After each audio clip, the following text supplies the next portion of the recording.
Hello students, आप सभी का स्वागत है हमारे चैनल ऑल स्टडी टॉपिक पर। दोस्तों, आज मैं आपको बताने वाला हूँ साइंस के 3 ऐसे महत्वपूर्ण प्रश्न जो बहुत ही ज़्यादा महत्वपूर्ण प्रश्न हैं। हर साल बोर्ड परीक्षा में पूछे जाते हैं, 2023 में भी पूछे जाएंगे। आज की ये वीडियो बहुत ही ज़्यादा खास होने वाली है, क्योंकि मैं इस वीडियो में आपको क्वेश्चनों के बारे में बताऊँगा जो बार बार पूछे जाते हैं। अगर आपने इन क्वेश्चनों को तैयार कर लिया तो आपके 20 नंबर इसी क्लास में पक्के हो जाएंगे, क्योंकि ये सारे क्वेश्चन 4 और 6 8 नंबर में हमेशा पूछे जाते हैं। समझ आती है श्रेणी क्या है, उदाहरण दीजिए। ये देखिए कितना ज़्यादा खास है। 2018, 2019, 2020 में पूछा गया और 2022 में पूछा जाएगा। कार्बन यौगिकों का वह समूह जिनका सामान्य सूत्र एवं ऐसे ही एक क्रियात्मक समूह होता है, उसे ही सजातीय श्रेणी कहा जाता है। उसे ही सजातीय श्रेणी कहते हैं, मतलब एक समूह, एक क्रियात्मक समूह हो। एग्जाम्पल मेथिनॉल CH3OH, दूसरा एग्जाम्पल एथेनॉल CH3CH2OH। ये हमारा पहला क्वेश्चन था, ये 4 नंबर में पूछा जाता है, तो आप इसको याद कर लीजिए। छोटा सा है, यही 4 नंबर में आता है, ये समझाती श्रेणी है ये। ठीक है, चलिए हम दूसरा प्रश्न देखते हैं अब। मेंडल के आनुवंशिकता नियमों को लिखिए। ये 2014, 15, 16, 17, 18, 20, 22 और 23 में पूछा ही जाएगा। इतनी बार ये आ चुका है। इन नियमों के ये नियम बहुत ज़्यादा आते हैं। तो नियम नंबर 1, प्रभाविता का नियम। जब प्रभावी लक्षण का जीन तथा अप्रभावी लक्षण जीन साथ में उपस्थित हों तो प्रभावी लक्षण वाला अपना लक्षण प्रदर्शित करता है, यानी दिखाता है अपना लक्षण, लेकिन अप्रभावी नहीं करता है। प्रभाव होगा वो प्रभाव डाल देगा, अप्रभाव नहीं डाल पाएगा। ये एक सीधे समझिए, प्रभावी यानी अच्छा, अप्रभावी यानी बुरा। तो सच्चाई पर विजय जीत होती है इसी कारण।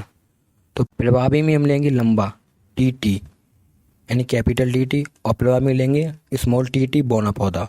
इन दोनों का जब हमने हाइब्रिड यानी संकरण कराया तो एक कैपिटल T और स्मॉल T प्राप्त हुआ। उसे ही लंबा प्रभावी पौधा कहा जाता है, क्योंकि जो प्रभाव होता है वो प्रभाव जार डालता है, इसलिए से प्रभावी हो जाएगा। ये ग्राफ आएगा, ये ग्राफ बना देना तो आपको नंबर पूरे मिल जाएंगे। दूसरा नियम देखते हैं, पृथक्करण का नियम। कारक युग्मक बनते समय आधे आधे अलग होकर युग्मक में चले जाता है या चला जाता है, इसे ही पृथक्करण का नियम कहते हैं। ठीक है, यानी जो युग्मक होते हैं वो अलग अलग हो जाते हैं। बस ये ज़्यादा इंपॉर्टेंट नहीं है, ये खास नहीं ज़्यादा।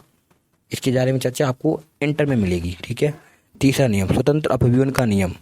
जब दो लक्षणों को लेकर संकरण कराया जाता है यानी हाइब्रिड, तो दोनों लक्षणों के जीन स्वतंत्र रूप से युग्मक में चला जाता है और स्वतंत्र रूप से अपना लक्षण प्रदर्शित करते हैं यानी दिखाते हैं। एक लक्षण का जीन दूसरी लक्षण के जीन से को प्रभावित नहीं करता, मतलब ये जो लक्षण का जीन होता है वो दूसरे लक्षण को दिखाता नहीं है।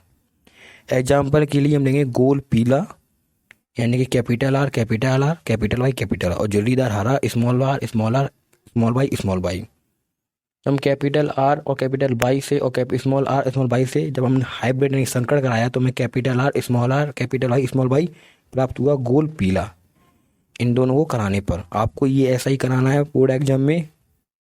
अगर आप इन सबको करा देते हो तभी आपको 8 नंबर मिलेंगे। ये 8 नंबर का आता है और 100% आएगा, नहीं आए तो यूट्यूब छोड़ दूंगा मैं। प्रश्न नंबर 3, ओम का नियम क्या है, इसके सत्यापन के लिए आवश्यक प्रयोग का वर्णन करके प्रलेपित खींचिए। ये हर साल आता है और इस साल भी पक्का आएगा। ये 10 सालों से लगातार आ रहा है। अनुसार ओम के नियमानुसार जब भौतिक अवस्थाएं जैसे ताप आदि समान रहें तो किसी चालक में प्रवाहित होने वाली धारा उसके सिरों के बीच विभवांतर के समान अनुपात यानी समान अनुपात में होती है। ये धारा है वो समानुपात में होती है। समझिए इसको, सत्यापन डाल लेंगे। विभवांतर अनुक्रमांती धारा अनुक्रमांती B/I, तो B अनुपाती का जाएगा स्थिरांक, B स्थिरांक इंटू आई। B बराबर लिख सकते हैं R/I, क्योंकि B बराबर R/I। R बराबर हो जाएगा B/I। प्रतिरोध का जो मात्रक होता है इसका मात्रक कह लेंगे, प्रतिरोध का मात्रक R, विभवांतर का मात्रक बटे धारा का मात्रक। प्रतिरोध का मात्रक ओम होता है, विभवांतर का मात्रक वोल्ट बटे एम्पीयर। ये हमारा मात्रक हो जाएगा। अब इसका करेंगे हम पूर्ण सत्यापन, यानी ओम के नियम का पूरा सत्यापन क्या है। तो ओम के नियम का सत्यापन लिखेंगे पूरे उपभोग चित्र के साथ। इस प्रयोग के लिए एक बैटरी, अमीटर, कुंजी, धारा नियंत्रक, प्रतिरोध तथा वोल्ट मीटर, चित्र ए के अनुसार लगाते हैं, जो चित्र ए में दिखाया है। प्रतिरोध में प्रवाहित धारा I अमीटर से तथा प्रतिरोध के सिरों के बीच विभवांतर भी वोल्ट मीटर द्वारा मापते हैं, यानी इसके द्वारा जो मापते हैं वोल्ट मीटर मापते हैं।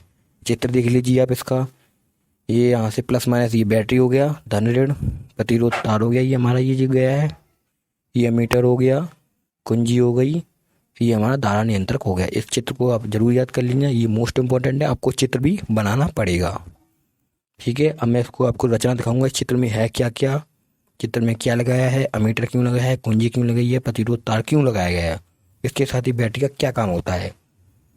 तो प्रयोग करने के लिए सबसे पहले कुंजी के को लगाकर धारा नियंत्रक की एक स्थिति के प्रतिरोध धारा तथा उसके सिरों के बीच विभवांतर वोल्ट मीटर द्वारा मापते हैं। इसी प्रकार धारा नियंत्रक द्वारा परिपथ में बहने वाली धारा बढ़कर अमीटर तथा वोल्ट मीटर में आ जाती है। अब विभवांतर को x अक्ष पर तथा धारा y अक्ष पर लेकर एक ग्राफ खींचते हैं।